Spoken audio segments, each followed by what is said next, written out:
Welcome to Chapter 2 of Simple PHP Examples, where we add custom styling to our application.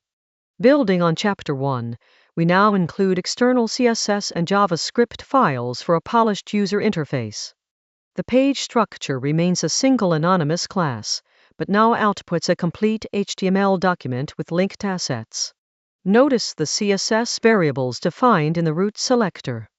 These control all colors throughout the application. The color scheme media query automatically detects the user's system preference for light or dark mode. We also support manual theme switching. The JavaScript stores the preference in local storage. Click the moon icon to toggle dark mode. The icon changes to a sun, and all colors update instantly. The navigation bar highlights the active page using a conditional class applied via the pipe operator. Toast notifications provide user feedback. Click the success or danger buttons to see them animate in from the right.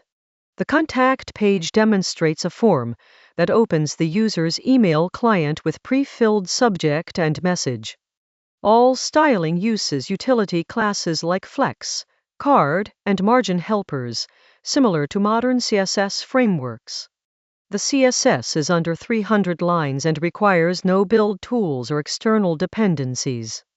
This chapter shows how PHP 8.5 features combine naturally with modern CSS for a complete web application. Next, we'll explore plugin architecture in Chapter 3.